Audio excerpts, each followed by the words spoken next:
Security operatives arrest some Revolution Now protesters in Lagos.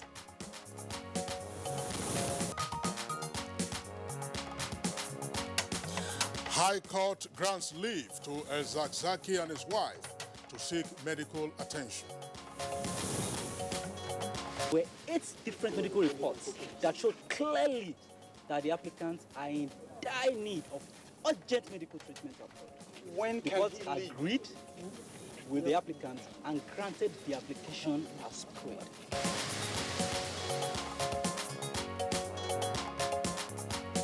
Presidential election petition court reserves judgment in Hope Democratic Party petition for a later date as councils adopt final addresses. They say they should be declared as the president because there was a referendum on 16th February. There was never a referendum.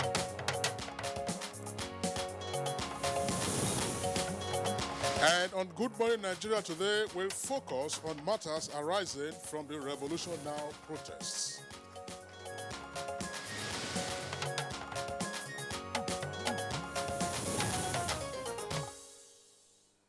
The news of Revolution Now protest called by Global Coalition for Security and Democracy in Nigeria has inundated both the conventional and the social media in the last few days, Kingsley.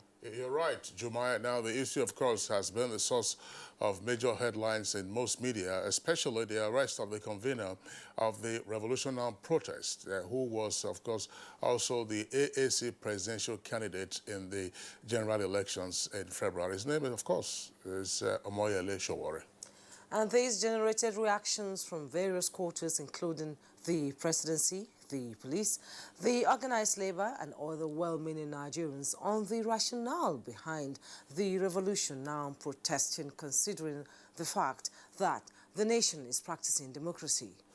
Well, the presidency, in his own reaction, reminded Nigerians that the ballot box remains the only constitutional means of changing government, saying that the days of coups are over. Similarly, the leadership of the African Action Congress, the convener's party, and that of the organized labor disassociated themselves from the Revolution Now protest. However, some members of the coalition defied the warnings and still went ahead with their protest in some states of the Federation. While reports indicate that security operatives apprehended some members of the Revolution Now group for going ahead with their planned protest.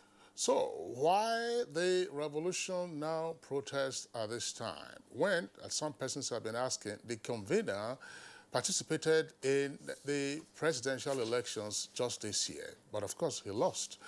Is the Revolution Now the same as a peaceful protest? And what is the best way to seek a change in the situation of government in the country?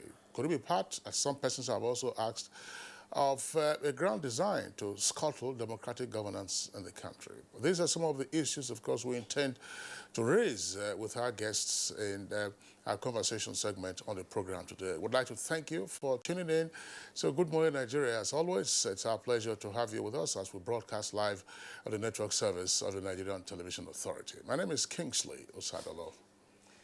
And I am Jumma Yusuf. Thank you for being with us. As usual, the complimentary part of the program shall be brought to you, including newspaper review, business, sports, foreign, and entertainment news.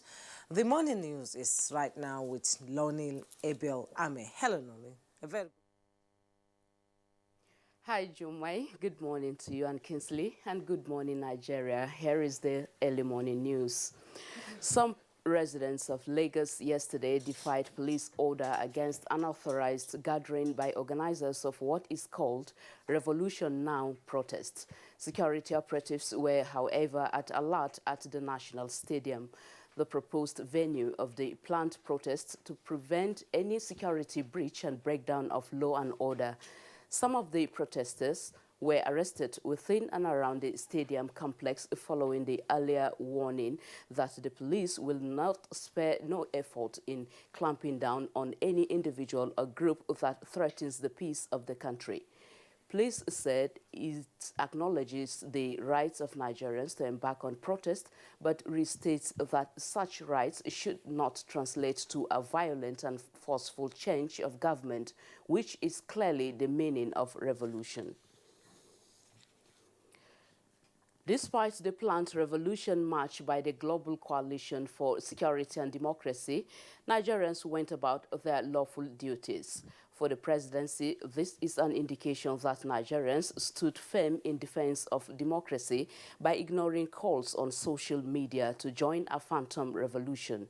A statement by the Presidential Assistant on Media and Publicity, Garba Shehu, says the president is humbled by the support not for himself or his governing party, but support for the democratic values of modern-day Nigeria through the wisdom of those millions of citizens who choose democracy and not to undermine elected government through the ballot box. The Global Coalition for Security and Democracy's attempt to incite citizens into a revolution against their own democratic rights and interests has failed, the statement adds. Kaduna High Court, presided over by Justice Darius Kobo, has granted the leader of Islamic movement in Nigeria, Sheikh Ibrahim El-Zakzaky, and his wife leave to travel to India for medical attention.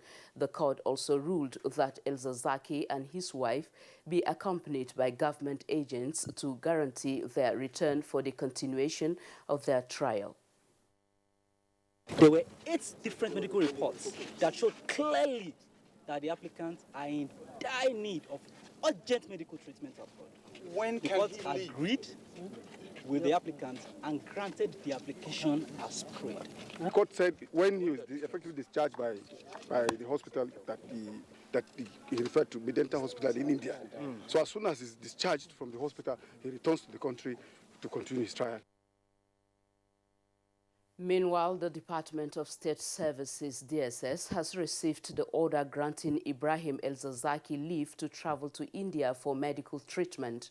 Consequently, the service is liaising with relevant stakeholders to ensure compliance.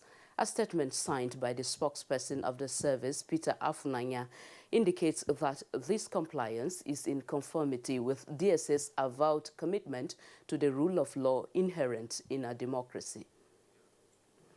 The Magistrate Court, Wuse Zone 2, has admitted as exhibits sharp stones used by members of the Islamic movement in Nigeria to inflict injuries on security operatives and destroy property at the National Assembly on July 9, 2019.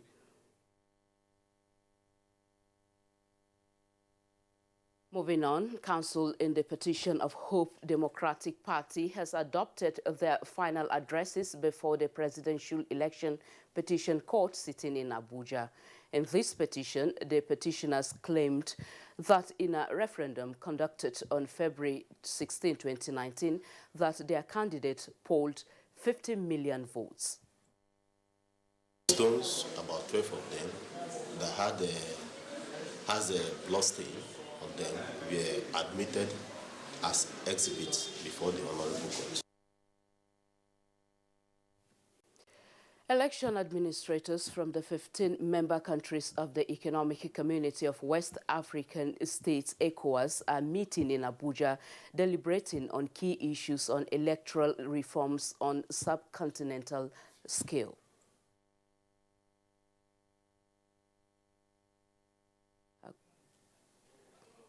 Okay, we seem to be having challenges bringing you the film.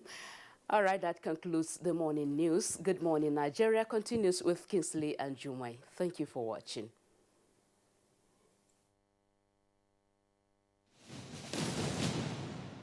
Listen to the voice of terror.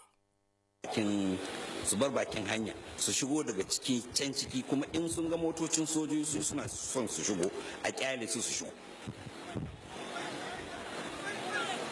A kyale sai sun shigo sannan sai a dode ya zama sai dai a mutu.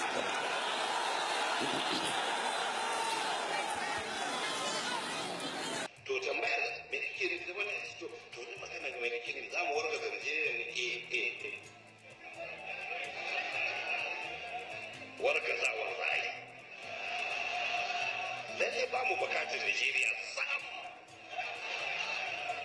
Wani abu muke bukata wanda za mu yi alfahari da shi. Dan ni zama za ka abin da mu ba albabin alfahari bane ba a wurin mu abin takeici ne dole ne Najeriya mato.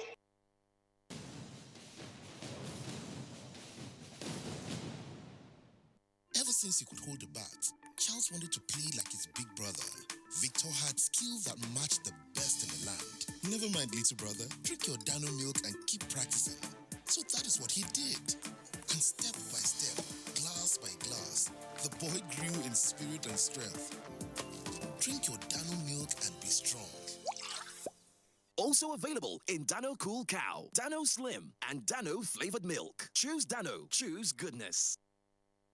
Protocol and event management are special skills which can only be acquired through training and experience. NTA TV College JOS is organizing a special 2-week course on protocol, event management, and public relations to upgrade the capacities of practitioners. The course will equip participants with modern skills, techniques, and international best practices in protocol, event management, and public relations. Also, a special 4-week intensive course on non-linear editing techniques will run concurrently. The course will expose participants to modern techniques and technologies of non-linear editing. Take advantage of this course to hone your professional skills for premium packaging of your programs and reports. The venue for both courses is the serene and secure environment of NTA Television College, near Old Government House, Rayfield, Jos, Plateau State. Date 19th to 30th August 2019 for the course on protocol, event management, and public relations. 19th August to 13th September 2019 for basic non-linear editing techniques. Course fee 100,000 naira only per participant. Accommodation inclusive. For more information, please call 0803-314-4383 or 0806-980-9807.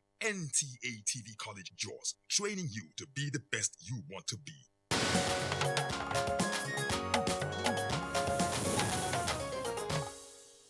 This is Good Morning Nigeria live in Abuja. Newspaper review is next.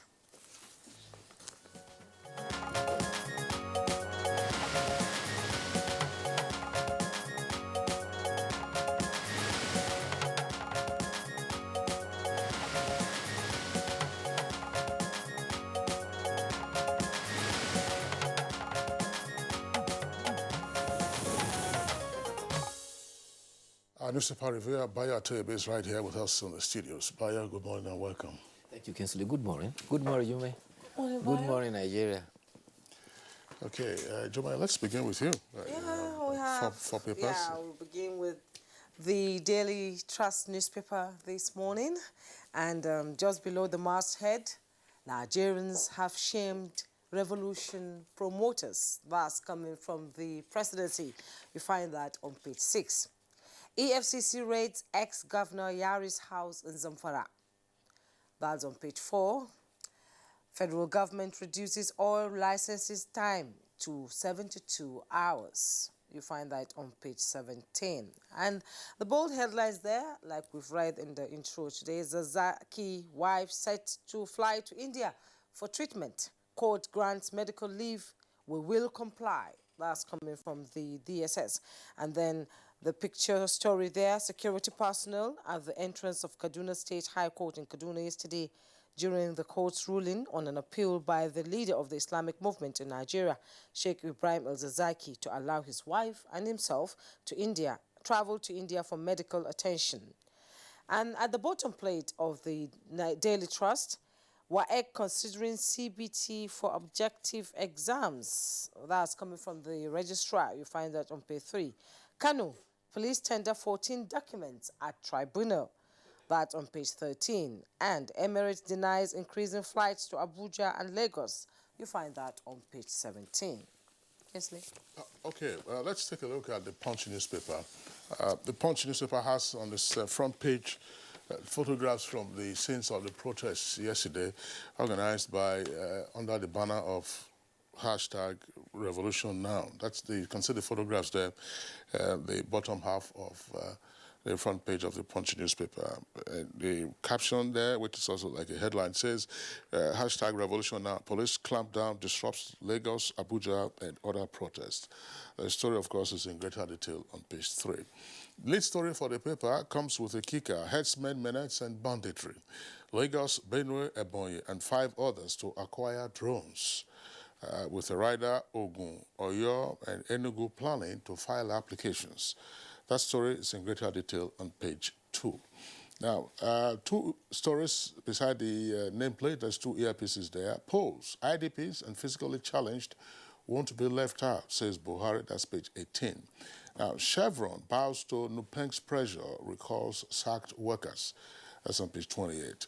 Above the nameplate, you have 4 headlines there. Power transmission weak, despite TCN's $1.63 billion intervention, and that's according to Jenkos. Details of that story can be found on page 25. Medical trip, DSS pledges to release El Zakzaki and wife. And Buhari addresses APC National Working Committee on Wednesday. Oil price falls below $60 budget benchmark. That's on page 26. And then right at the foot of the front page of the Punch newspaper, EFCC obtains court order to freeze Bauchi account. Details on page 41. And 10-year-old raped in Benue IDP camp gives birth. That's page 42. Gunmen kill pastor, abduct wife in Kaduna. Page 42. Bye. Well, today is day after the revolution that never was. The planned revolution across Nigeria yesterday turned out to be a storm in a teacup. Scores of protesters had gathered at Ojuelegba in Lagos and later on marched to the National Stadium. However, they were dispersed by a bunch of security officers who were there. The attempt at Oshogbo also was reported to have failed. Ilorin security officers stopped access to the stadium where the protesters were supposed to have gathered. In many state capitals, security was heightened, and that frustrated all initiative of the revolutionaries. In Lagos, an assistant commissioner of police, Tijani Fatai, said gathering was unlawful. 9 persons were arrested. At Abuja, the revolutionary activists went to the National Human Rights Commission, where they delivered a letter. There were protesters that gathered in many state capitals, but heightened security prevented them from making any moves. A group of Democracy Watch in Lagos says that the president says that the planned protest is ill-timed, mischievous, and orchestrated by external forces. The president of the Democracy Group, Josephine Okpara, said that the collaborators in Nigeria and have a mission to cause disaffection and mutual suspicion between government and the people.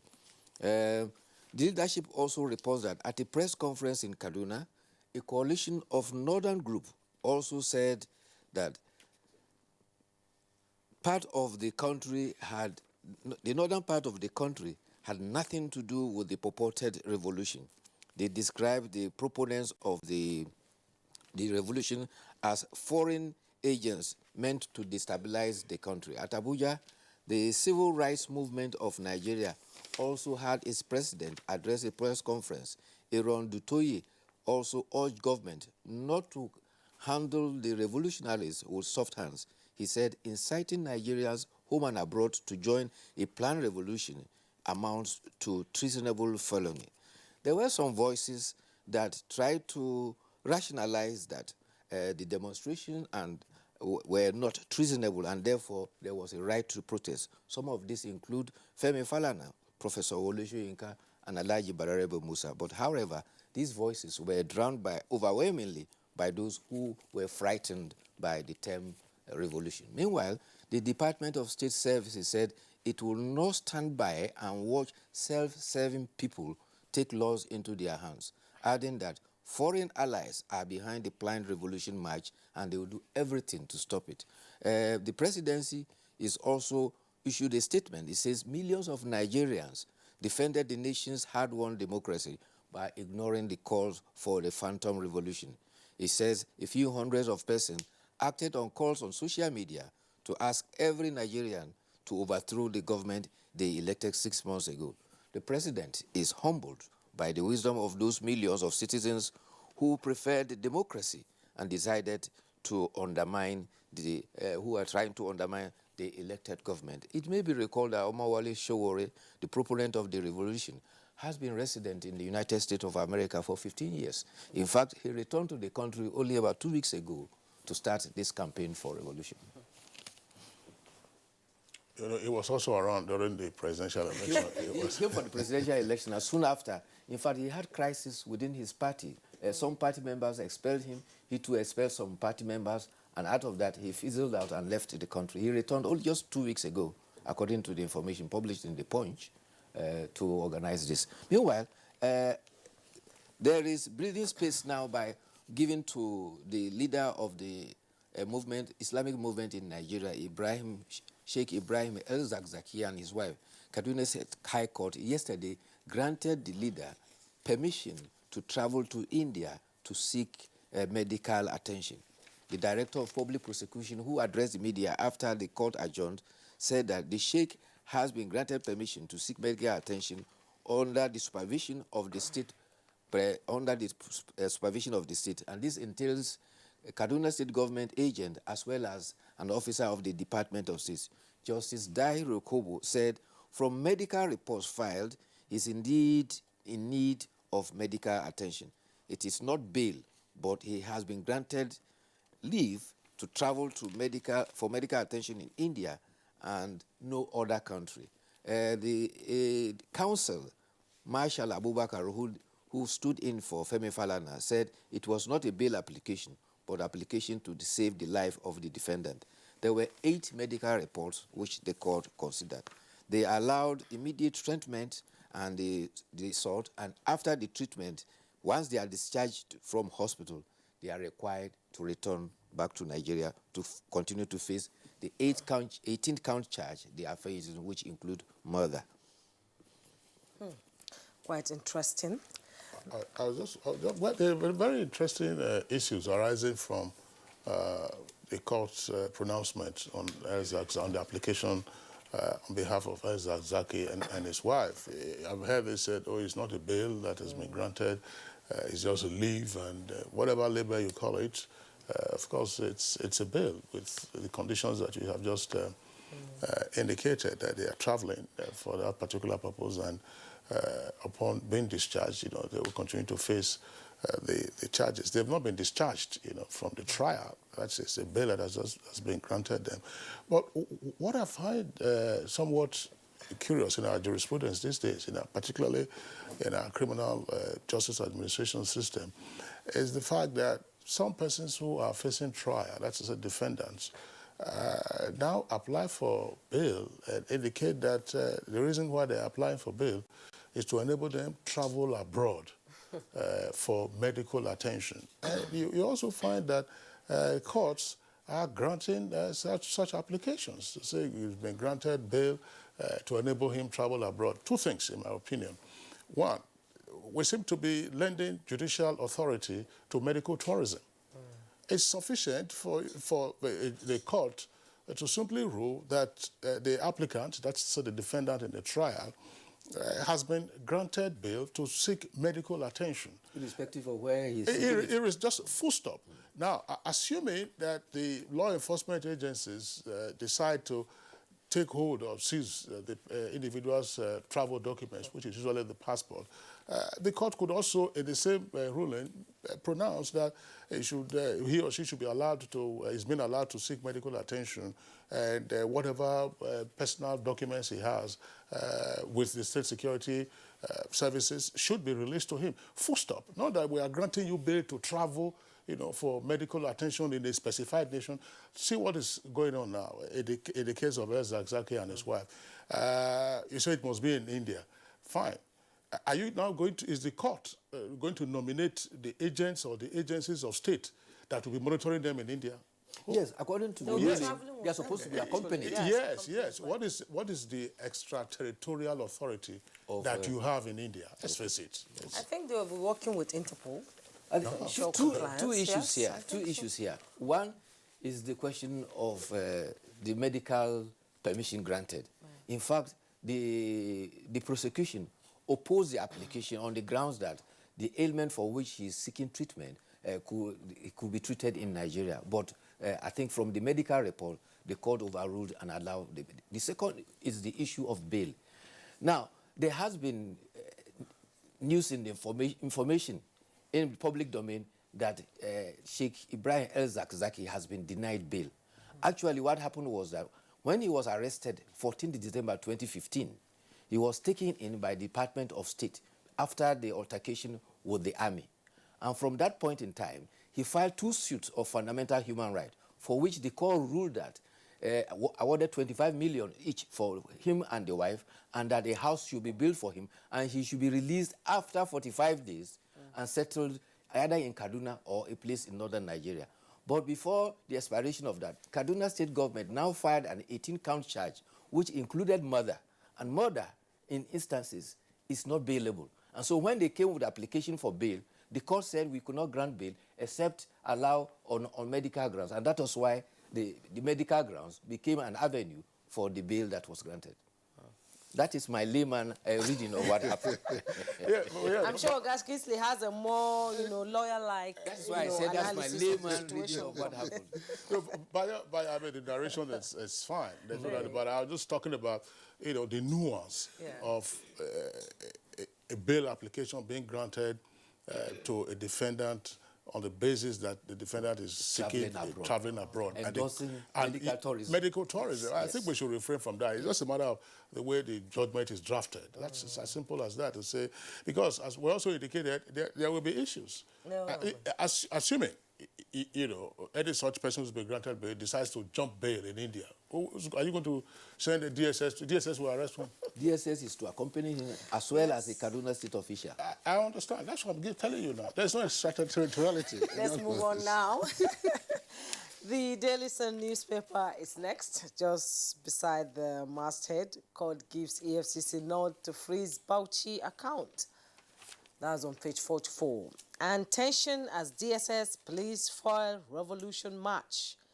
With a rider, journalist, 9 others arrested in Calabar, Kaduna, Lagos. Rally venues condoned of in Abuja, other cities across the country. Rejection of protest call, victory for democracy. That's coming from the presidency. You find that on page 6, 12, and 40. And then the picture story there, policemen in hot pursuit of Revolution Now protesters in Abuja yesterday. And beside the picture story, El-Zakzaki wife get bail on health grounds. We will comply, coming from the DSS. You find that on page 12.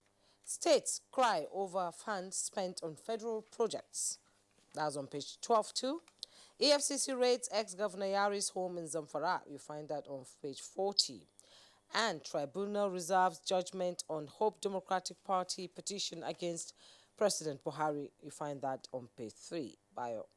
Yes, just 2 stories. One is the order given by a federal high court in Abuja to freeze 11.5 billion amount sitting in an account in Abuja. The EFCC sought the court order and got the ex parte permission because the sum of money was suspected to be for payment to non-execution of contracts and fictitious claims to individuals. The money was actually lodged by Bauchi State government between sometime last year by the Bauchi State government, and it was paid by the federal government from the Central Bank of Nigeria. The other story of concern is that Governor Nyesom Wike has described the outcome of the audit of transaction of 23 local governments in Rivers as scandalous. The governor lamented that the audit of the Financial Committee investigation between May 2018 and 2019 showed that some local government got up to 2 billion annually. In fact, one local government got 5 billion a year, yet they had no project to show for it. And he said that he will abide by the Supreme Court ruling not to dissolve elected council. However, all those who are found culpable will have to face the vagaries of the law. He says that local governments are supposed to use their resources for development of their people and not further their own personal needs. All right, now time for us to take the editorial bio, and it is coming from the Daily Independent newspaper. Editorial this morning, as I said, from the Daily Independent, with a headline, Towards an Efficient, People-Friendly Police. The editorial, in part, reads that after a lot of foot dragging, it would appear the federal government and the police leadership are coming around to admitting that new ways must be found to policing the country in accord with the clamor for state and community policing over the years. Now, the Inspector General of Police has now announced that the Nigeria Police will be recruiting 40,000 persons as community policing officers, that's to say CPOs across the country. Now, according to the IG, the CPOs will be recruited from within communities with prospective applicants reside, and an average of 50 of such persons are to be engaged in each of the local government areas. Editorial also adds that the federal government has a critical role in the making of a new and efficient and public-oriented Nigeria Police by not only providing financial but also logistic support.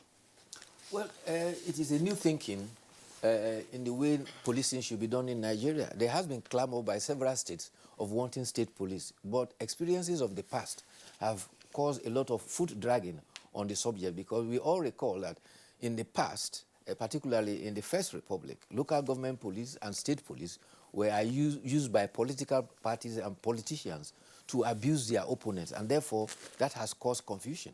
But with the development of pervasive criminality across the nation, even the Inspector General of Police met with traditional rulers, particularly traditional rulers from northern Nigeria in Katsina, and one of their resolutions was that they are going to harp on the essence of community police. And the community police will be persons from the locality who speak that language, and they are designated as constables who will have responsibility for policing, but will have supervision.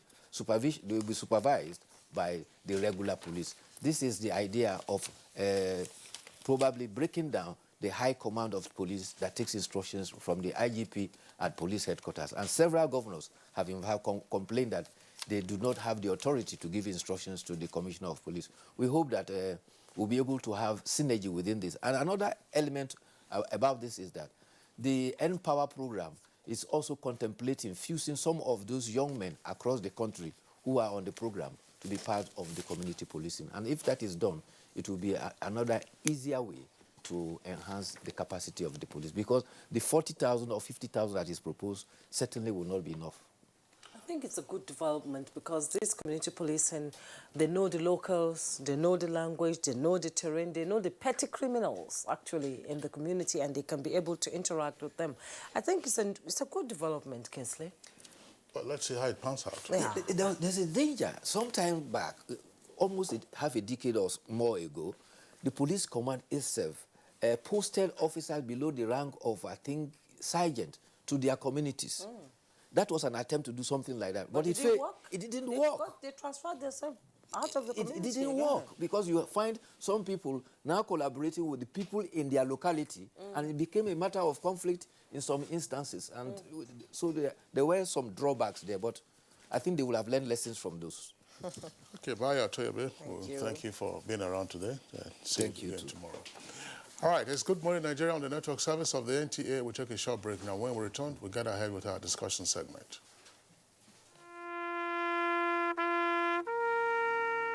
They are there at the crack of dawn. They are there busy preparing while we rise for our day. They are there silently, guarding, waiting, listening, and watching. They are there ready in the sky above and the waters below, in the blistering heat of the day, in the dead of night, willing, indefatigable, determined in the defense of the sovereignty of our country. They are our first line of defense and our last. They who have paid the ultimate price in defending us.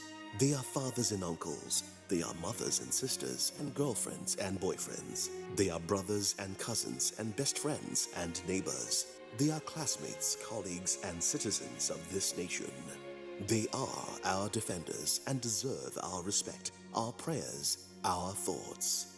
Nigeria, please support our armed forces. Relieve tooth sensitivity with Sensodyne Daily Care 40 milliliters for just 350 naira only. Sensitivity is a short, sharp pain that people experience when they have something hot or cold getting to the nerve of the tooth. Dentists recommend Sensodyne. It's able to calm the nerve of the tooth.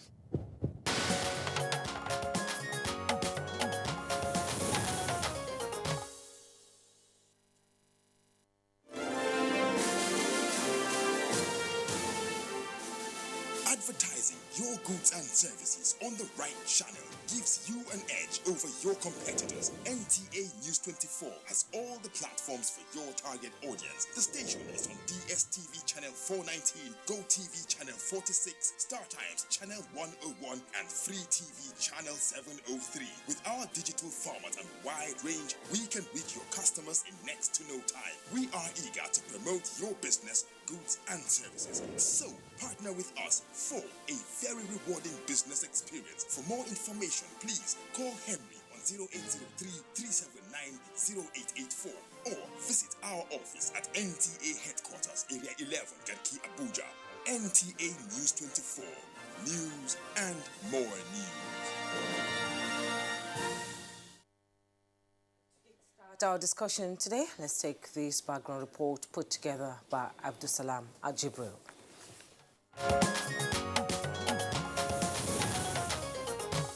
Like a rumor, the news filtered through different social media platforms of an impending nationwide protest against the government of the day, setting panic among citizens. August 5th was the set day, and it was to be a protest and a revolution to be led by Omoyele Sowore, presidential candidate of the African Action Congress in the February 2019 general election. Nigerians, however, woke up to the news of his arrest by the Department of State Services on the count of threat to public safety, peaceful coexistence, and social harmony in the country. Sowore is with us so that we can do the needful. DSS will not idle by, stand by, and watch people, self-serving people take laws into their hands. We will do all that is within the law to discharge our responsibility.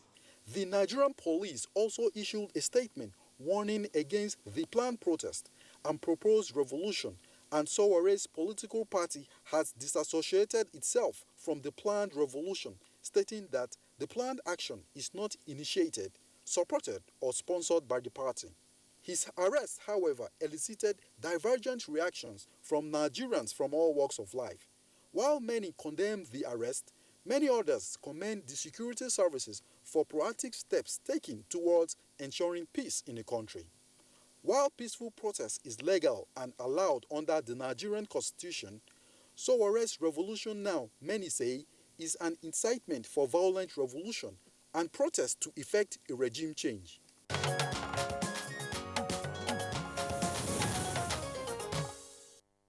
Thank you, Abdusalam Jibril, for that background. We have with us in the studios 4 guests to discuss this issue in greater detail. First, let's welcome the Deputy Commissioner of Police, who is also the first Public Relations Officer, Frank Umba. DCP, pleasure to have you with us on the program again. Thank and you good morning, much, Nigeria. Good morning, Nigeria. Thank you. Also here with us in the studios, we have a public affairs commentator, Dominic Alancha. Alancha, delighted to have you with us on the Good Morning, Nigeria. Thank you for having me. Thank you. We also have in the studio Professor Jide Ofo Adibe, Political Science Department, Nasarawa State University, Kefi. Welcome to Good Morning, Nigeria. Thank you very much. We're also joined by Ayo Oyalowo, political economist. We're glad to have you in the house. Thank you for coming. Good morning. Thank you for coming. All right, let's begin with the first Public Relations Officer, DCP Frank Umba. What is the situation report with regard to the planned protest by #RevolutionNow? Generally across the country, the situation reports we got from field commanders, specifically the command commissioners of police, actually show that it was almost a total failure. I mean, in most states across the Federation, there was no single protest. There was no resemblance of protest. People went about their normal duties. Even in states like Kaduna, that we expected some form of threat. It was absolutely nothing at all happened, and a combination of the anticipated protests, the judicial trials going on, and Kaduna was very peaceful. Same with Kano and same with almost all the states in the northern part of Nigeria. And in the southern part of Nigeria, almost the same story, except for Lagos, where a few persons came out and then it was easily managed by the security, by the law enforcement officials, particularly the police, with the support of other agencies. And in states like Enugu, Anambra, the South is generally, it was a total failure. Same thing with the South-South. Port Harcourt used to be seen as a hub of activities in the South-South. Nothing actually took place. Abuja, I mean, you could count the number of people that gathered the National Human Rights Commission. You can count them on your fingertips. I think generally it is because Nigerians understood that revolution is different from a protest. And that's the point we made when we issued our statement. If people had said protest today, for us, we would have approached it differently.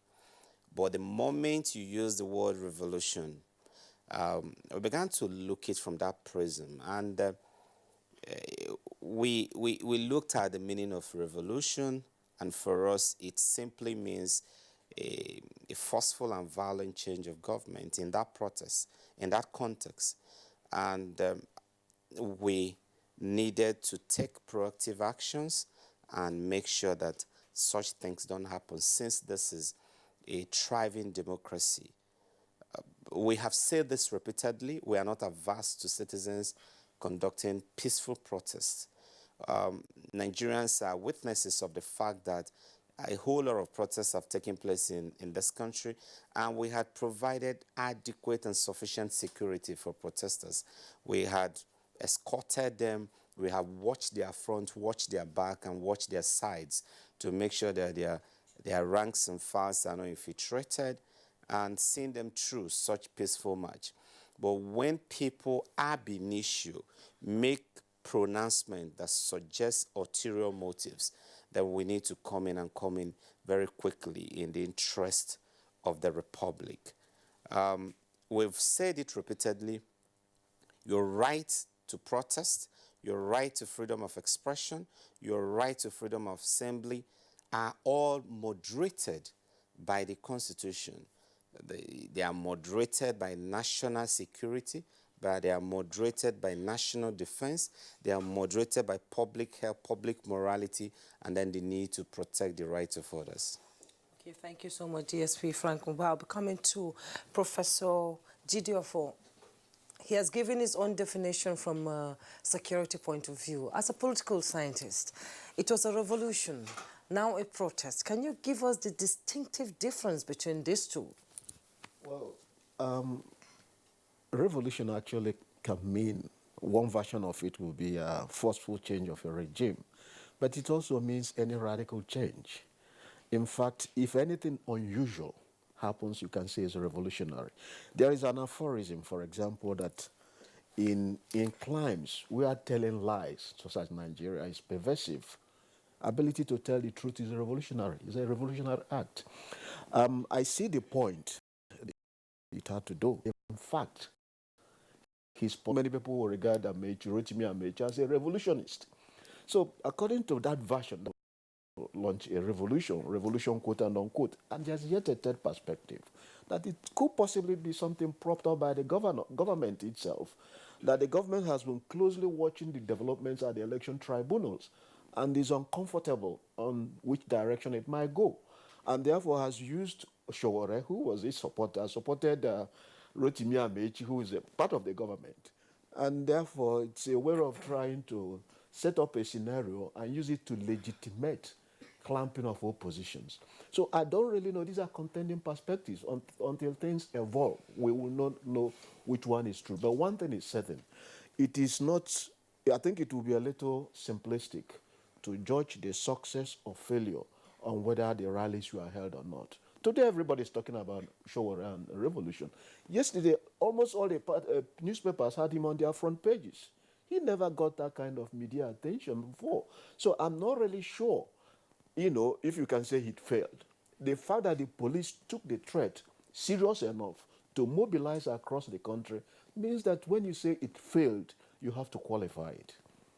All right, thank you very much, Jidofor. Let's bring in Dominic Alancha. What's your take on the planned protests and what played out? Well, thank you very much. First of all, we really have to look at that word revolution. And that's what I believe that Nigerians should really begin to look at and interrogate. Revolution means rebellion sociologically. It means rebellion. It's a real world and historically important event whereby social and political orders are overturned, usually through violence means. There has not been any revolution, call it industrial revolution, whatever revolution, economic revolution, it has always been through a violence means. And it's political because it always connotes a political agenda. Now, Sowore came out and categorically stated, it's in the media, you can investigate, you can research. Statement accredited to him where he said, I am not leading a protest. I am leading a revolution. He said that he is not leading a protest, he's leading a revolution, and that he's ready to die for it the way the Tunisian man ignited revolution in Tunisia and died for it. He went further to say that, and that's why I believe that, look, the police and the DSS should nip this on the bud. If they allow this thing go, without serving as a deterrent, a lot of persons tomorrow will wake up and name their own revolution, whatever, and then they will get, and unfortunately, the intelligentsia are supporting it. People like Mike Ezokome was on channels the other day defending revolution, that there is nothing wrong with it. It means revolt. He has said it.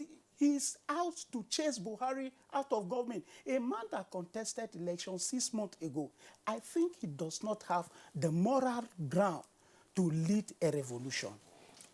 Dominic Alancha, thanks. Just before we bring in Ayo Oyalo, you said that revolution is always violent, but you have also heard sometimes of a velvet revolution. Yes. Yeah, revolution is always violent. Like I said, it means rebellion.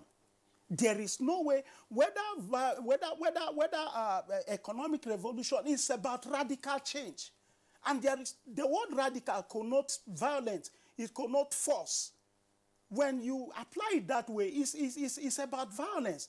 And Sowore, like I said, he said in his video also that by Tuesday, there won't be anything called DSS. This has wiped out. That DSS will be wiped out. What was his intention? The agenda behind it is known. He wants to cause a chaos in the country where there won't be peace, and there is nothing that is as sacrosanct as peace in this country. We are enjoying peace today. We are here in this studio seated and discussing revolution today because there is peace. If there is no peace, we won't have the opportunity of coming here to discuss issues like this. So this is not issues that should be treated with kids' gloves. These are issues that the security agencies need to nip it on board so that it will serve as a deterrent to others. And for me, it's a treasonable offense because the law is very clear about it. Frank Umba, DCP, is also a lawyer. And you are also a lawyer. No, I'm not a guest. I'm not a guest. I just needed us to. I needed you to clarify the concept of revolution. When you say it's always violent, that's why I brought in the aspect of velvet revolution. Because we have seen it. You can see the chair you are sitting on. The upholstery is a bit velvety. I'm not sure that it's maroon. It's pricking you. But Ayo Oyalo, we're dealing with serious issues here. And there are a number of persons that have spoken. What, in your opinion, is playing out? Is it a case that, as Adebe indicated in one of his perspectives that he reeled out, that perhaps too much emphasis is being placed on just some linguistic inflation by a protester? Well, It will be very risky to just think it's linguistics if you know the antecedent of the guy who purportedly is the leader. I mean, from his university days, he's always been someone who don't conform, typically. And I think you can't run for an election, lose the election woefully, I mean, maybe get less than 10,000 votes, and then you wake up and say you want to change the government. I think we have a system in place. We are a democracy. And if anybody is dissatisfied with the government, there are legitimate and democratic way to go about it. So for you to wake up and say you're going to lead a revolution, there will be no more DSS in the country, I think that becomes dangerous. Typically, if it was a protest, you will have an end game. If I wake up today and say I want to protest hike in school fees, everybody knows what is annoying me. If I wake up today and say I want to protest epileptic power supply, everybody knows what is bugging me. But when somebody comes and says it's a revolution, there is no end game in particular that you are chasing. It's just something misty. It's foggy. Then it's sad to become dangerous, and it's a security issue, clearly. I wouldn't know if the security people handle it the way it should be handled, but I think it is not an ordinary thing. And I was hearing and reading so many stories that he received some monies from some foreign interest. So it means there is a plan, probably, to destabilize the government. And I think, like he rightly posited, peace is sacrosanct. We are sitting today in this studio because we are not fighting a war, because there is no chaos in the street. Assuming there is no peace, you can't sit here and talk. We will all be taking covers, hiding in bushes and bunkers, so as not to get caught in the crossfire. So if anyone is dissatisfied with anything in the country, there are two legitimate ways to go about it. Either you wait for another election and present yourself so that you be a candidate and maybe win, or you go to court and make your case. Or the other way is you protest and say, these are my legitimate grounds against this and this and this, and this is what I expect to be done. But when you are not giving this kind of situation, you're not saying, this is what we are protesting against, this is what we want to take, then it is not a protest. It is a form of dissatisfaction because you lost an election and you thought you are more important than you actually are in reality. You think you can push and make life difficult for the rest of us. I want to have peace. If you want problems, people should just go and look for their problems elsewhere. They shouldn't bring their problem here. As an economist and as a normal citizen, I want to be able to wake up, do what I want to do, go back home in peace without somebody who doesn't have anything to do or to lose in this country coming to create problem for us. Many of these guys have taken their families away from Nigeria. They want to create chaos here and then run away. We all remember the other IPOB guy after he had created the problem. Now he has run away. So many people are still suffering for the problem he created for them. So typically, guys just get money from somewhere, come around, create problem and run away, and leave the rest of us here who don't have other passports to suffer the consequence of their actions. What will happen to the economy of this country if this continues? Exactly. If this happens, we will not be able to have the businesses that are running today, the Nigerian Stock Exchange that is running, banks, and every other thing running normally. We are sitting there, I'm sure by 2 o'clock, the stock exchange will close. We'll look at who made losses, who made gains and stuff. But if these things don't happen, you won't have that. I mean, if these problems or chaos that these guys are trying to create starts or happens, that will not happen. The investors will not come. Just last week, we have been talking about the rural electrification project that is taking place currently. So several campuses are being connected without the grid. Because I remember there was a time I was in one of your studios here, and I was saying that for us to have an electrical breakthrough in this country, we must begin to look at off-grid solution because of our weak infrastructure in terms of the national grid. And fortunately, that has been taken into consideration. campuses, markets, and some other projects, some other rural projects are giving electricity right now, off-grid solution. So we are having an economic boom gradually. But if somebody comes in and creates chaos, the setback for us will be too massive to imagine, let alone experience. All right, thank you very much, Ayo. DCP Franco, I'm returning to you now. But earlier you gave a situation report as to what transpired yesterday, but of course there have also been a number of media accounts of what happened, including amateur videos that were played on a number of stations with regard to the way the security agencies handled some of the protests, in particular in Lagos and Osun states. In Lagos, there were instances of journalists who were arrested. I just want to ask a question. In relation to this, why is it that when journalists are on their legitimate assignments, law enforcement agents, in particular the police, tend to brutalize them? Kingsley, this is the journalism in you. Not just creeping up or surging out very strongly now. Well, if we're out against journalists, then obviously we would have lots and lots of them behind bars. Because even in some of the places where there were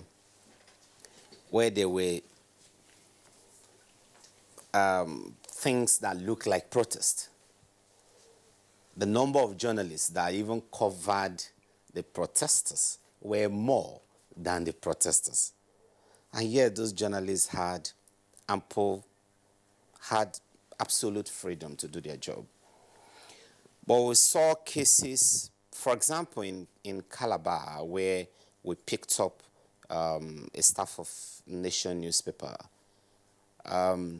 He was unfortunately embedded among the protesters. And even as at the time he was picked up, he had nothing on him to identify him as a journalist. It took a whole lot of time, including calls from myself to the Commissioner of Police in charge of Cross River State to positively identify him after clarification from his head office before he was eventually released.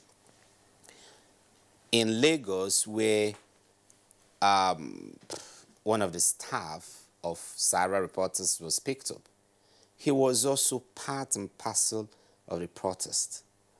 And he had nothing to identify himself as a journalist. If you see cameramen, for example, NTA, your cameras are flagged. I probably don't know the technical word, but I know your cameras are flagged. And so, I mean, your mics are flagged. Sometimes we see NTA camera people wearing the NTA jacket on top of their uniform. So clearly, you could see them, you will identify them, you know this person is a journalist. We've also seen in other climes where if journalists are covering situations like this, they also wear jackets boldly written or boldly inscribed press. And so, if you go ahead to arrest such person, it will be a clear departure from what we expected to do. But when a journalist surreptitiously gets himself or herself embedded with the protesters without any means of identification and begin to conduct himself not as a person covering the event, but as a protester, then we will treat the person as a protester. If he begins to conduct himself as a rioter, rather than someone who is actually covering the riots, then he will be treated as a rioter. And that's the scenario. In Lagos, the person that was picked didn't conduct himself like a journalist. He conducted himself not even like a protester. He conducted himself like a rioter. He was with the rioters, he was rioting with the rioters, and was embedded, deeply embedded in the rioting, and so he was rightly picked up and treated like a rioter. There were lots of other journalists. We didn't go after them. In other words, those who were arrested were not arrested in the line of duty. Absolutely. They crossed the line, probably moved away from where journalists were, and moved into the thick of the riots. Not to take pictures, not to cover the event, but to advance the rioting. All right. Thank you very much, DCP. Professor Adibe, let's return to you with regard to this whole concept. I asked the question of Ayo a while ago. And given the situation report that we had, the entire Southeast, according to the DCP, the call was unheeded. In most parts of the North, the call also was unheeded. So if you're looking at the locations where the riots, where the protests took place, probably about 4 states, plus the Federal Capital Territory, isolated somewhere at the Human Rights Commission offices.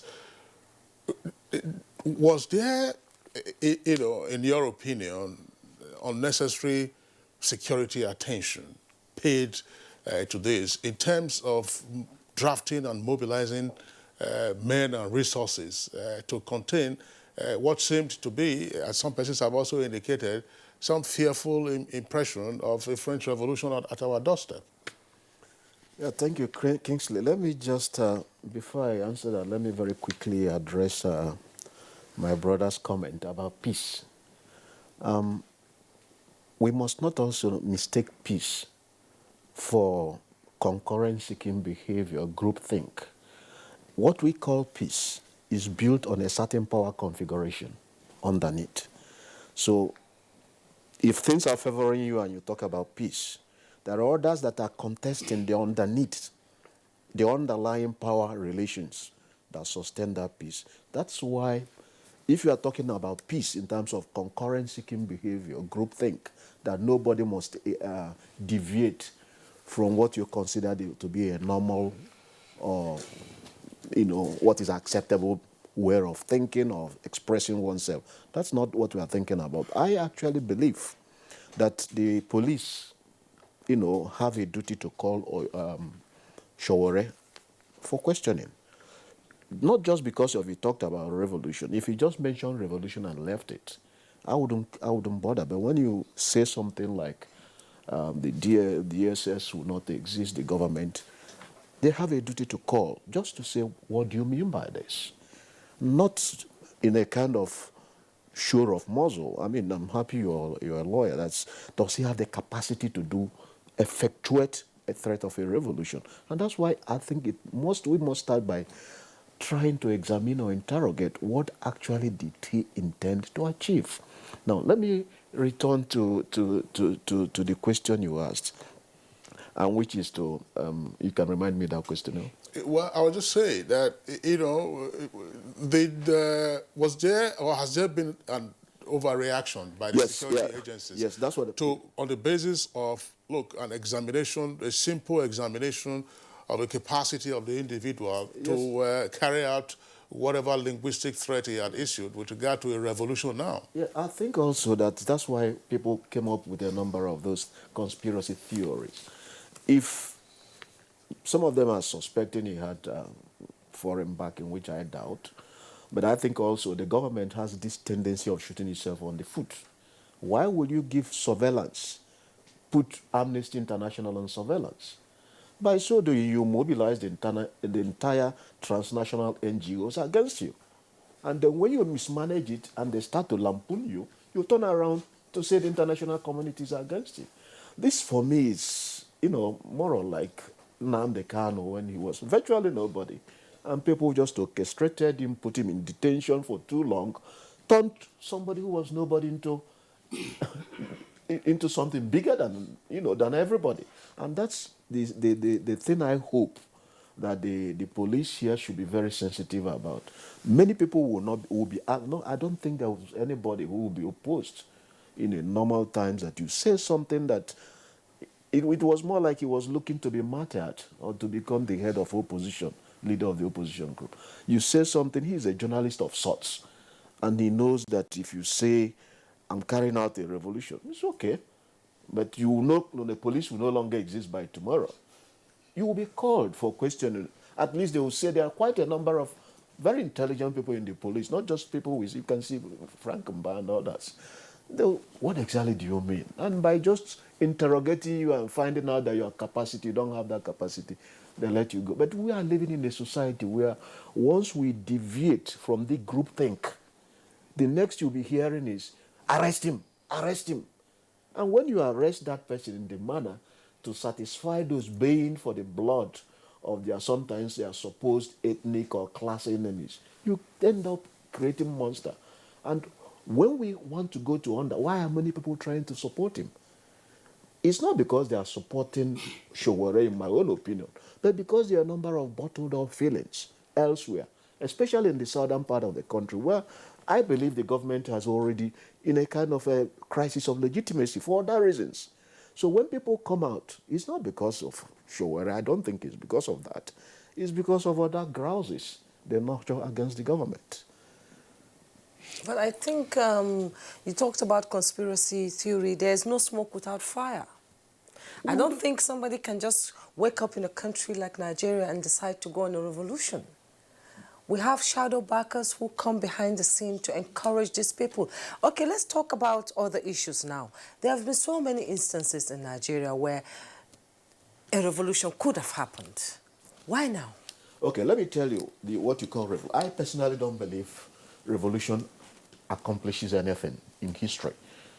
American Revolution, 1735, what did it accomplish apart from bringing the idea of republicanism in bankrupted France? French Revolution, what? Apart from bloodshed, it was not able to even enthrone representative government. What did it get? There's nothing it achieved that other countries did not. Revolution in Iran ended up radicalizing the Middle East.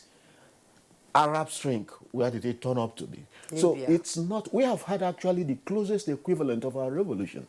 And that was the time of Nzogwu. If you look at the statement they made, and Buhari in 1983. Remember Delegiwa in 1983, even when they arrested the politicians, respected Delegiwa was among those saying, just kill them off. Just 1 year down the line, it took just one book, Aton Zeribe's Nigeria, Another Hope Betrayed, for people to turn against Buhari. And I can tell you, the labeling Buhari got from his rule in 1983 and the events that followed meant that he became the first leader, first one from the north of a major political party who never scored 25% votes in any part of the south until 2015. So in the end, it was a revolution. It could have been anybody's coup in 1983. So in Nzogwu's coup ended up triggering up a chain of events that led to a war. So many people are not really into that revolution as we say it. But we have had our own revolution. It's just a way of thinking. And they promise you, let me tell you, my brother, they came up in, if you read Vanguard of yesterday, they came up with a set of demands, which, if you read it, you know they are very simple. Just the same thing for Malta. They want fuel prices to return to 1999 level. They want you to abolish school fees in the universities. You know, revolution and mass movements, they thrive on simplistic messages that appeal to the emotions. And that's why sometimes you look at them and say, call them, they meet people who can talk to them one-on-one, intellect for intellect, and sooner than later the whole thing will just... That's why, Dominic Alancha, we're asking you to take this again. Look, when you interrogate the slate of demands by the promoters of the Revolution Now idea, are these issues that ordinarily everyone should be frightened of and say, oh yeah, you know, the revolutionaries are right here now and they might be able to galvanize the rest of the country? As Professor Adibe said, when you look through the demands, first of all, it's like saying that by 12 o'clock, if I were to pronounce that, by 12 o'clock, we will no longer have a Nigerian police force, that DCP Frank Kuba would have lost his rank. Is that possible? Well, given the threat, you understand, it was possible. And that is why I would... Which threat? Yeah, he gave a threat. He said verbal threat. Of course. And he went further by appointing coordinators in various states that will lead this revolution. Are you aware of that? That there were coordinators in various states. Look, the police and DSS need to dig deep into this by arresting his collaborators because, look, In the video, Idris Abdul Karim was one of his conspirators. Why is he not arrested? Why is Idris Abdul Karim walking freely? He was in the video with him there. They only picked Sowore, you understand, leaving Idris Abdul Karim. Pictures were showing that he had a meeting with a fugitive, an enemy of the state in the US, Nnamdi Kalu. It was also in the media that he also had meetings with some powerful politicians in Dubai. Now, these are issues that the security agencies need to really investigate, because these are not issues that we will, joke with. These are issues that need to be nipped on the bud. And like Prof rightly said, you see, revolutions such as the one that Sowore claimed he wants to lead cannot achieve anything. And I think that is why Nigerians did not respond to him. Nigerians did not respond to him because there are factors also that could lead to a revolution such as the one that he's talking about. Social inequality, injustice, economic injustice, and stuff like that. And this administration, for the past 4 years, have done well enough, excellently well, by breaching the gap. It's a gradual process. Given the situation that we have found ourselves, in 2015. So Nigerians are understanding that, look, the gap is being breached. I was actively part of this electioneering campaign. I was in the villages. I was interacting with people, particularly women. Women were telling me that, look, because of the national social intervention programs, they are benefiting. They will vote in Buhari in order to continue with it. That their children today are in school, they are having school fees, money to pay their fees and all of that. There is a breach. Hang on a second. Those were the women that were supposed also to have been mobilized for the revolution now. Exactly. No, I'm asking you because you must take that question. That what? I said those same women whom you canvassed 6 months or so ago, who expressed a great deal of delight with what was happening with the social intervention program and so on and so forth. Were they the same women who were now also to be mobilized by Sowore and other foreign backers? Did you see them in the street? That means they rejected it. They were not mobilized for it. Yes. Even if they were mobilized for it, they knew that they cannot achieve anything and that this government is on the right track. The best they can do is to support the government. So, Ayo, why don't we, as some persons have argued, keep this issue on the back burner and just proceed with other issues in our national life? Well, why the security agencies continue to do their work anyway? Well, that's what I was going to say, that I think the press should not give this thing too much unnecessary attention. The security agencies have taken over, and I think we should let them do their job without too much of spotlight on this issue, because we tend to, I don't know why, but I think our press tend to play to the gallery too much. We tend to give too much spotlight to very frivolous and unnecessary issues, and we make them subject of importance. There are a lot of good things happening in Nigeria that we can highlight today, rather than some miscreant and people who are just misguided who want to create unnecessary drama. I don't think we need it. Well, talking about groupthink, like he said, I was in Egypt just a few weeks ago, and I remember when we were doing some of the tours, I spoke with my tour guide that we want to see the venue of the Arab Spring, and the man screamed at us, "Don't mention that here." Apparently, the Egyptians don't want to hear it again.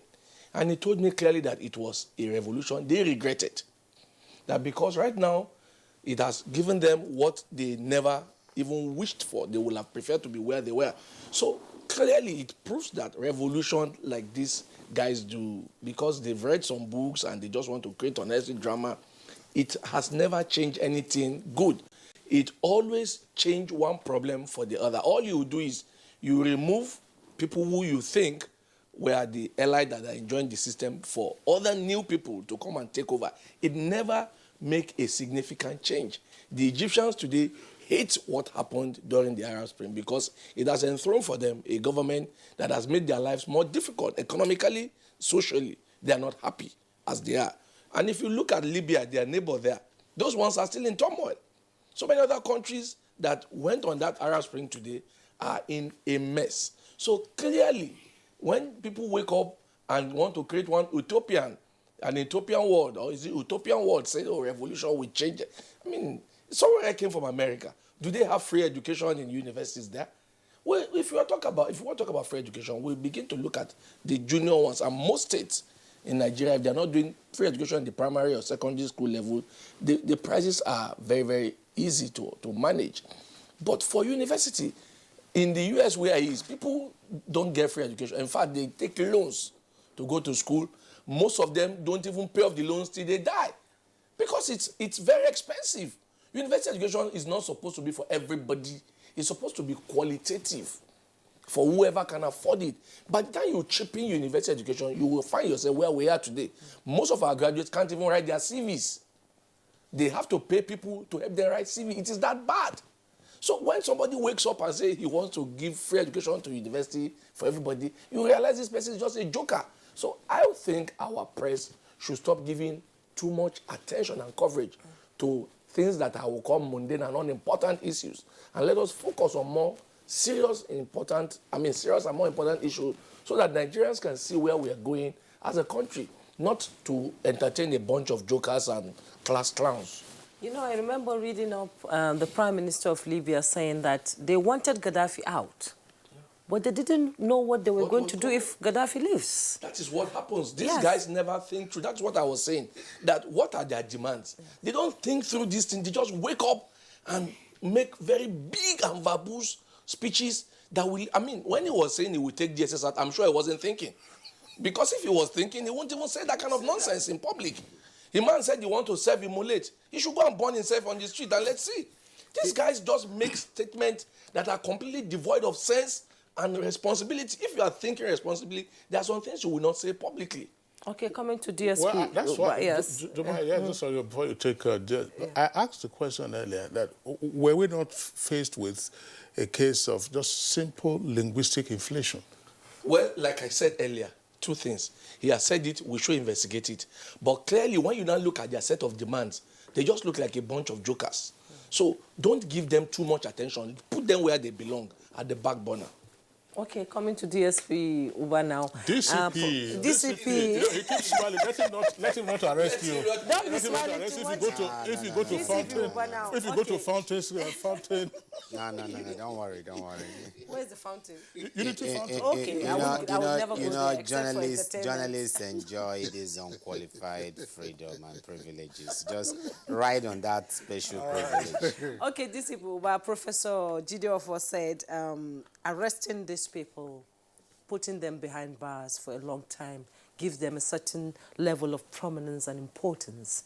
So what's going to happen in this case now? Can we have a sneak view of when will he be taken to court? What are the procedures that will be followed? Is he going to stay there for a long time and build on staying in prison, which is connections and everything? What's going to happen actually? Okay, let me just run through a few things. Kinsley has asked this question repeatedly about linguistic inflation. And for me, I come from a part of Nigeria where we have a saying that a man's spoken words are a clear manifestation of his innermost thoughts. And you can't take a journey into any man's heart except by either his spoken words or his acts or his omissions. And so when a man speaks, you need to take his spoken words very seriously. You could investigate and then find out that he was actually a joker, but at the first instance, you need to take those words seriously.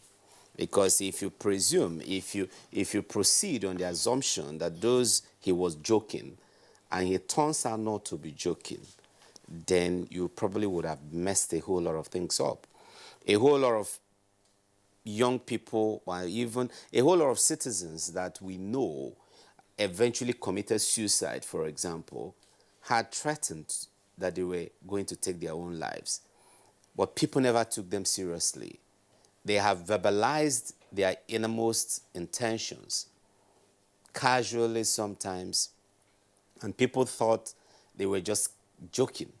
And so when this young man began to speak in the manner he was speaking and began to conduct himself in the manner he was conducting himself, we needed to step in. But the honest truth is that for us as law enforcement agents, we just wanted to do our job quietly. The only reason why the police issued a statement was because we needed to advise parents and guardians to speak to their words and advise their words or restrain their words, not to be allowed to be used as tools. And so we had no other way of reaching out to the millions of parents and millions of guardians out there other than to issue a statement. Other than that, we probably would have just gone ahead to do our job quietly. So I can't but agree that sometimes the reportage and the manner in which not just the mainstream media, but of course even the social media push agendas and narratives actually sometimes throw up things larger than they are. For us as members of the law enforcement community, this is something we deal with. It does not disrupt our normal activities. Policing activities were going on smoothly at the stations level, area commands level, command headquarters level. We're carrying out major operations yesterday, going after kidnappers, going after cultists. It never disrupted our chain of events, our activities. On the issue of how long he's going to be in detention, you know clearly that my brother, Dr. Ifnanya, came out clearly to say that he's in the custody of the DSS. So I won't be speaking for them, but I also know that they will proceed with this case expeditiously. I am sure the DSS will not want to make him become the kind of celebrity he's craving to be, and his matter will be dealt expeditiously. I'm sure they are working on that. Okay, thank you very much, DCP Franco. Back again to Professor Jideofor Adibe. You know, when an event breaks like this, you find all kinds of commentators expressing their views on what is playing out. Some of the comments that you may also have heard include the fact that, or the claim that this is either the commencement of a crackdown on the opposition or indeed the crackdown on dissent. That's one leg. Second leg following from that is the claim also that this is a clawback on Chapter 4 provisions with regard to the right of assembly and in particular freedom of expression. Freedom of expression not just mean by word of mouth, but by organizing protest. Is this anywhere near the truth, in your perspective? Let me just say this. In free speech jurisprudence, I'm happy you all to are lawyers, there is what is called clear and imminent danger. So if somebody makes a threat, say in US or English jurisprudence, the first is how credible is that threat? So it must pass that clear and imminent. Does he have any soldiers, group soldiers? Doesn't command any soldiers. The law enforcement agencies will probably surreptitiously find out, is anybody backing him, any one of substance? If not, they'll just, maybe you just really go because they don't want to create. And that's precisely the reason why if you go abroad, hate groups like British National Party, like the Ku Klux Klan, they are never banned. Why? Despite what they say. Nobody's shouting, arrest them, because you don't want to drive them underground. And you don't want to turn them into unnecessary celebrities. And I think this is one of the lessons we have to learn about crisis management better. So who is the winner in all this? I think Sowore has won. Because the kind of attention he has now, he's never received it before. And on this, let me briefly address my brother's comment, because these are some of the underlying bases at which people are, quite unhappy with the regime. It is not true for him to say that the gaps, income gaps are bridging, that this government is doing wonderfully. I mean, it's doing okay in some areas. But according to the World Poverty Clock, June 2018, 87 million Nigerians are in multidimensional poverty, absolute poverty, where they subsist in less than $1.90 a day. Now, earlier this year, for us to know if there's any improvement, earlier this year, the same World Poverty Clock came up again and said 4 million additional Nigerians had joined the extreme poverty club, meaning we are close to 92 million extremely poor Nigerians. So it's not bridging. At the same time, we are told that every minute, 6 Nigerians are joining the extreme poverty club. So if you take it side by side by the claim by the presidency that it lifted 5 million Nigerians out of poverty, which some people are celebrating, and match it by the data that in 1 year, 4 million people were added into the extreme poverty club. And you said in 4 years, you lifted 5 million, which means you are able to lift 1,250,000 people per year. The gap is huge. And that is even accepting the government figures on face value, because we have not interrogated its methodology. I'm wondering, Professor Adibe, and I'm sure others will also speak to this. We're going to let you go now because we know that you have some other engagements. So I'll probably just drop this, and then at some other point, because we'll get you on the program from time to time. When sometimes we are evaluating our national circumstance, yes, the president is the head of state, commander-in-chief of the armed forces, and he leads the federal government. But when you have 90-something or 80-something or whatever figure it is of Nigerians who are in extreme poverty, those persons come from local governments, and we have 774 of them. What dent have those local governments made in reducing poverty? We have 36 states, and each of these tiers of government that I've listed also have their own impact, or have their own rules constitutionally assigned in terms of managing the political economy. But unfortunately, the figures are not ascribed to these other tiers of government. It is the president, who takes all of that. So, Professor Adibe, I know that this is an issue that I could open up, but you know that we will have to let you go now because you have some other engagements. I'd like to thank you for being around on Good Morning Nigeria today. Thank you very much. Okay, so it's still Good Morning Nigeria live on the network service of the Nigerian Television Authority. We'll take a short break now.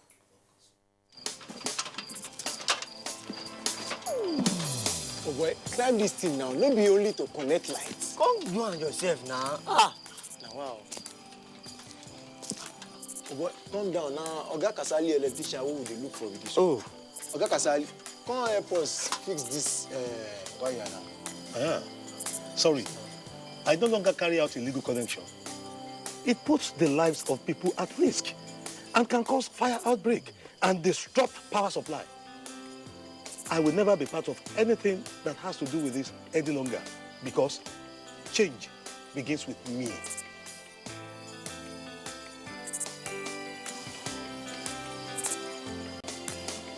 Oh boy, letting him talk makes sense. Oh boy, we could carry this ladder from over. This message is brought to you by the National Orientation Agency in conjunction with the Federal Ministry of Information and Culture.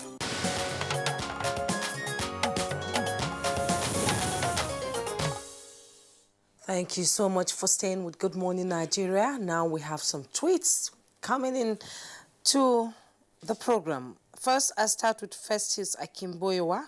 He says, we do not want the revolution that connotes rebellion, uprising, chaos, turmoil, and overthrow of our legitimate government.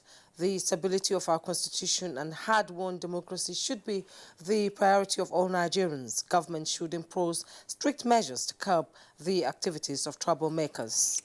Shuaibu Alkali tweets, revolution cannot be a solution to our present situation except prayer. And Ibrahim Modu Aji tweets, the tagging of the so-called protest revolution is quite frightening. undemocratic and capable of undermining the national peace and security as the revolutionary call depicts.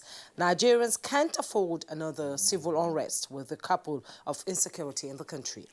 Now, this is coming from our boss today. It says, revolution is a fascist word which connotes sowing trouble and overthrowing every reasonable and good thing. It is not democratic. The present state of the country started 40 years ago. With patience, this government will help us out. Sowore is seeking attention, and I hope he repents. That's according to our boss today, by the way. Yes, and Yahaya Wada tweets, good morning, crew. Frankly, I'm impressed with the level of proactiveness and professionalism on the part of our security agencies, especially the police. We are not in a banana republic where somebody, after losing election, would resort to causing turmoil. And Danladi Undayebo tweets, protests are okay in a democracy, but if Sowore is calling for forceful takeover of government, then the right thing for government to do is to put him on trial for treason. And Hussein tweets, whatever guy's revolution is defined, the result is catastrophic to any society, and it has not been a solution to any nation problem. Look around. The nations that have resorted to solve their problems through revolution, how did it help them? Sowore should be treated as a culprit.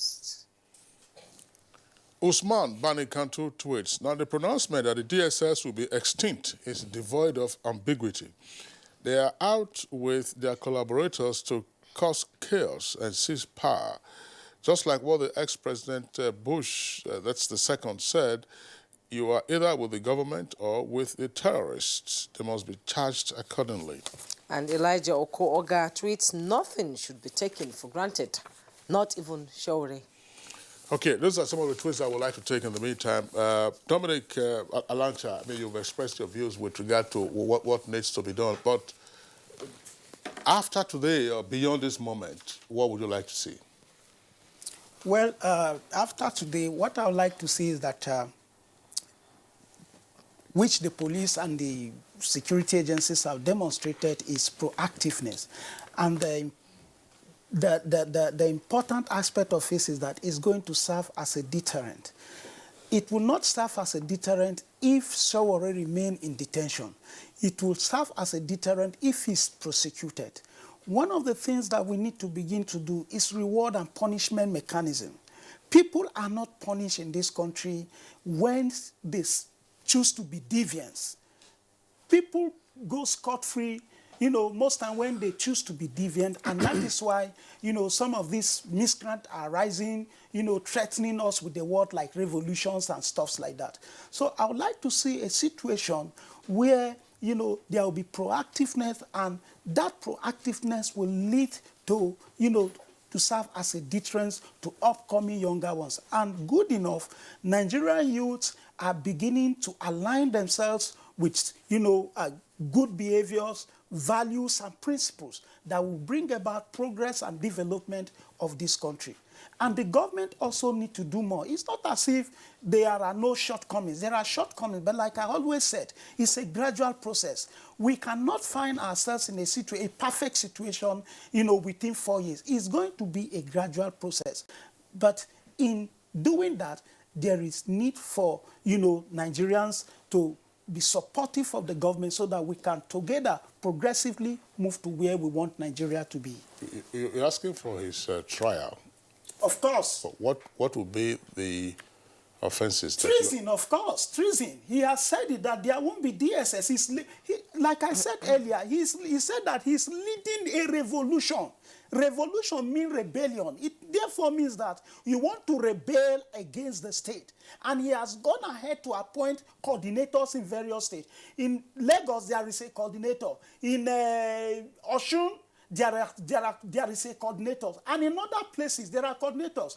For God's sake, the police and the security agency, DSS, they need to investigate. There are collaborators behind this man. They said he came back 2 weeks ago from the U.S. Yes. How did he do all these things so fast? We are in the ICT world. I can sit in Abuja here and appoint people, you know, across the world and local government. During the electioneering campaign, I don't want to go into that. I have coordinators through WhatsApp, through Twitter that we appoint, you know, to push on certain advocacy for the campaign. So it's something that he can sit in the U.S. and know what is happening here. He has contact with people across the country. Dominic Alancha, let's also clarify this for the benefit of our viewers. Treason, DCP Frank Ubai said, treason is a very serious offense. Very serious offense. And if you can step it down and say treasonable felony. But you are saying treason. And even some persons are already arguing against treasonable felony. But you are saying treason. Anyway, but as I said, we'll have the opportunity of returning to that. Let's bring in Ayo one more time. In terms of what you would like to see going forward, I know you've already talked about the fact that the media should turn off the oxygen that, is energizing the conveners or the promoters of the Revolution Now idea. But beyond that, in terms of workaday issues, what would you like to see? In terms of? Workaday issues, everyday things. Okay. Yes. First and foremost, it hurts me that Prof has left. You see, we were talking about figures of in terms of poverty. Somebody says 97 million people are poor, and in 6 minutes, every one person. If that happens, all of us will have become very poor. So if you don't interrogate that kind of figure, why does it bother you when the president said they have lifted 5 million? You now want to complain about that, but you don't want to complain that it makes no sense that in 6 minutes, one person is getting... Then if that happens, all of us... 1 minute, 6 people. Okay, 1 minute, 6 people. In 1 minute, 6 people. So by now, every Nigerian should be poor, extremely poor. So if these figures don't bother you... And your look doesn't suggest that you are poor. Same way yours doesn't. It doesn't. So it tells you that some of these figures that are bandied around are political in nature, and many people don't understand the political economy of the world. The truth remains that there are two blocks, the East and the West. The West always had the preeminence in the past. And right now the East is rising. The Asian tigers are rising, and there is a clash. You can see what is happening between Trump and China. Now, political economy suggests that the West wants to keep their dominance, which is fading, fast fading. Now, if you are not aligned with them, they will throw everything at you using their own agency, which is what I call the Bretton Woods agency, from the World Bank to the IMF. They will tell you everything that will scare you as long as you're not aligning with them. And if you remember, our former Minister of Finance said something, that we will not take your medication. We will look for our own local medication. From that moment, Nigeria had aligned mostly with the East, which is with China. Therefore, these figures will be thrown at us to scare us so that we can come to the IMF. Now, people who don't understand this will sit down and tell us in 1 minute, 6 Nigerians are poor, and all of us are not yet poor. By now, the entire 200 million Nigerians should be poor. Okay, well, Ayo, I don't want to ask Disipi this question. Both Dominic and Ayo, you have raised the issue that Sowore, who is the, shall we say, convener-in-chief of the hashtag Revolution Now, contested the presidential election in February this year. And March. And he lost the election, and that trying to instigate a revolution is not the proper way, that he should wait for another round of election or he should go to court. Is there a suggestion, therefore, that if somebody loses an election, his rights under Chapter 4 are thereby curtailed, right to say freedom of expression and freedom of assembly and freedom of association, bearing in mind, of course, that there are boundaries around these freedoms? Well, we should understand that freedom comes with responsibility too. If you want to protest and you want to associate with people, you have every right to. So I can call for civil disobedience based on issues. But the moment there is an hint of what will destabilize the normal setup of things, which could be violent in nature, then it becomes, it crosses a line. And then when you cross that line, because for me, I want to be able to get in my car and go from point A to point B without any guy carrying a stick or machete or something chasing me all over the street. So the moment you cross that line, then you are no longer talking like a political opposition. You have become maybe a militia leader. And that is what we can't afford to play with. So I think Sowore crossed the line in that area. He has every right to protest, but I don't think he wanted to protest. What he was saying is that he wants to change the order of things, which connotes, because he couldn't get it through the ballot paper box, he wants to get it violently and forcefully. Dominic? Yes, you see, Buhari contested election 4 times before he became a president. Each time he failed, he goes back to the drawing board, re-strategize, do a SWOT analysis and see areas he needs to improve, his areas of weakness and stuff like that. And luckily enough for him, in 2015, he came on board again and he won the election. Revolution like the one Sowore is trying to lead by violently, taking over is not the best way of ascending to power. The best way of ascending to power in a democratic setting like ours, like Nigeria, is through the ballot box. So I think he has a network, he has a platform where he can even reach out to more Nigerians. The Sahara news of a thing. He can, through that, do his advocacies, conscientize Nigerians, enlighten Nigerians, you understand? Rather than coming out to say he wants to lead a violent revolution. I believe Nigerians I also interact with some Nigerians, and they are saying, where is the man living? Is he in Nigeria or New York?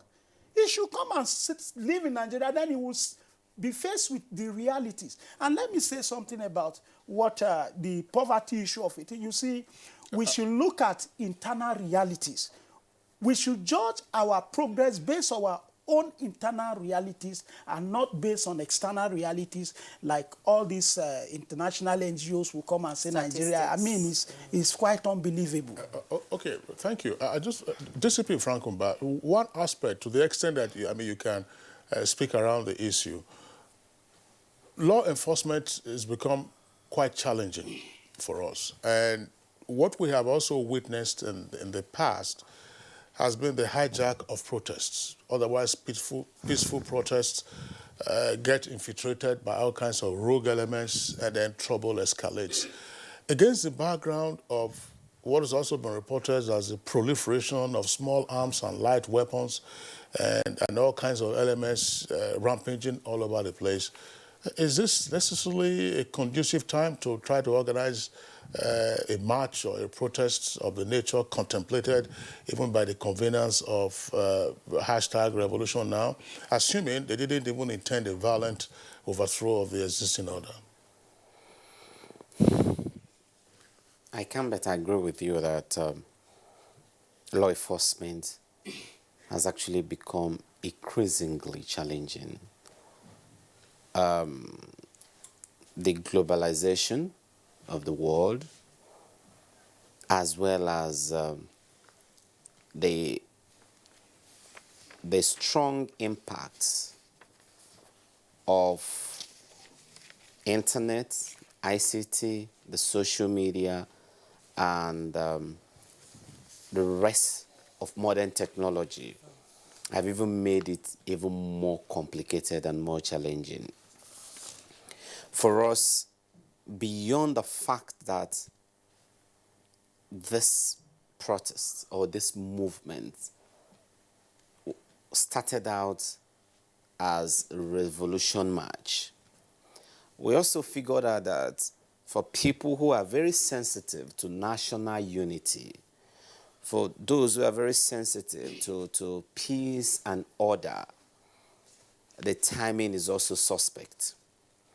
We just came out of a situation in Abuja where there are back-to-back protests by a particular sect that led to massive damage of public property. An agency like NEMA that is statutorily charged with even providing emergency relief. Should there even be a protest and one of the protesters is injured, NEMA is even the agency that will attend to the protester. Yet those violent protesters choose NEMA as a soft target, setting ablaze is outposts, setting ablaze is ambulance that should or could have been deployed to even assist them should any of them fall down. And that shows the senselessness of such protests. The protesters also attempted to forcefully invade the National Assembly. The National Assembly, for me, the parliament, is actually the biggest and the most visible symbol of democracy worldwide. Once you're able to squeeze the parliament out of existence, then there is no democracy. And in an attempt to do that, they damage a lot of property. There are videos showing them climbing on moving vehicles and smashing the windscreens, attacked law enforcement agents, injured so many of them. The peak was when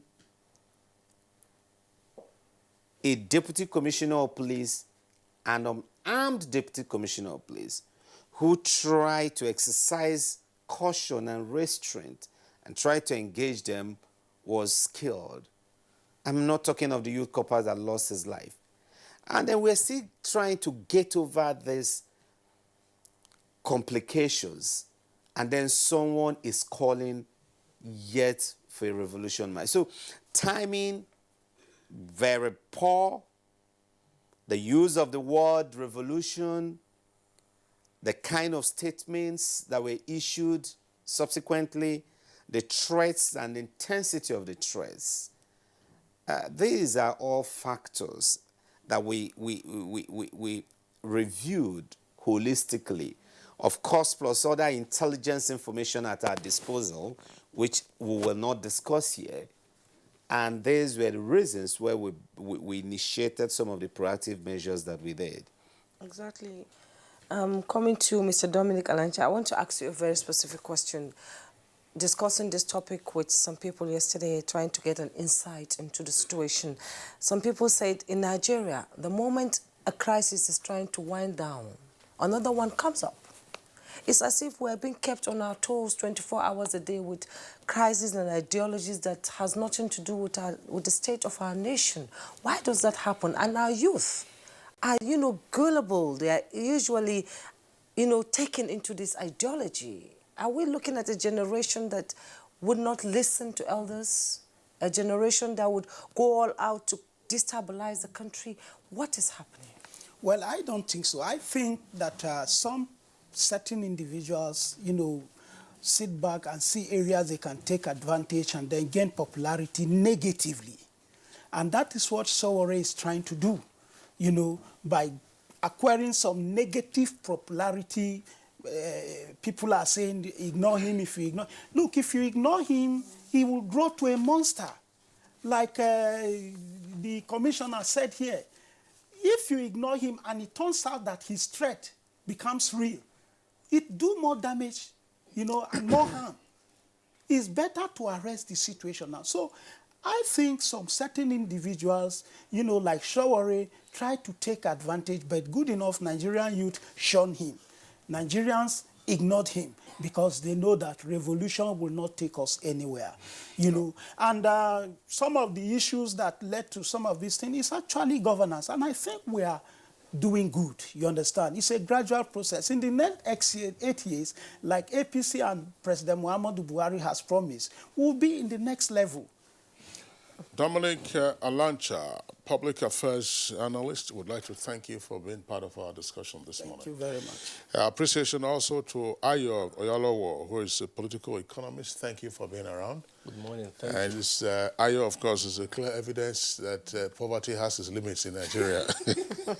with his fresh beard. Yeah, absolutely. Luxuriant beards. It looks more like a revolutionary actually, with his Castro-like beards. If we have Ayo's shots now, we'll see. Yeah, absolutely bourgeois revolutionary, like Karl Marx, by the way. Yes, and all the other persons. DCP. No. Well, your beret is out because you have a DCP, Frank Uba. Always a delight having you with us on Good Morning Nigeria. And thank you for your comments, and we wish you the very best, of course, in helping to effectively police the country. Thank you. All right, let's go over now to our sports desk. Washington Open semi-finalist Stefanos Tsitsipas has for the first time climbed into the top 5 of the latest ATP rankings released on Monday. The 20-year-old Greek, who has already won tournaments in Marseille and Estoril, as well as reaching the final of the Masters 1000 in Madrid, is the youngest player in the top 20. He has leapfrogged Alexander Zverev, who dropped 2 places to 7. Novak Djokovic remains at number 1, the 263rd week of his career. That is still 47 weeks short of record holder Roger Federer, 310, who stays third behind Rafael Nadal. The biggest climber of the week is the Australian Nick Kyrgios, who rises 25 places to 27th. And in basketball, the Nigeria senior women national team, the Tigress, departed the country on Monday for the FIBA Afro-Basket Women's Championship in Dakar, Senegal. The continent's champions are currently 19th in the FIBA World Ranking and 2nd in Africa. The Nigerians are drawn in Group B alongside Cameroon and Tunisia at the competition, which tips off from August 10th to 18th. Shooting guard Sarah Ogoke believes the Tigress can reenact their feat of winning back-to-back FIBA Afrobasket titles when the tournament tips off this weekend in Dakar, Senegal. Well, we're definitely going to be banking off of our World Cup run from last year and the chemistry that we built with the coach and a lot of the players that we have from last year. Everybody's a pro, so we expect everybody to come in shape. And, you know, a majority of what we're going to do is review the offense, review the defense, shoot, get up and down, and just make some fine touches on what we've done from last year. The 3-time Afrobasket champions successfully defended their title at the 2005 edition after winning it in 2003. Now let's take a quick check on the weather prospect for the rest of the day. Good to have you join us on the weather forecast. A quiet morning is expected over most places in the country, with exception of southern Borno, Yola, Gombe, Bauchi, Jos, Abuja, Bida, Minna Lafiya, and the southeast coast, where rains are anticipated. Later in the afternoon, evening hours, widespread activities are expected over the country, with moderate rains over the south and thunder with rains over the central up to the northeastern region. Up next is temperature forecast. I am Sefia Senginusa. Thank you for watching.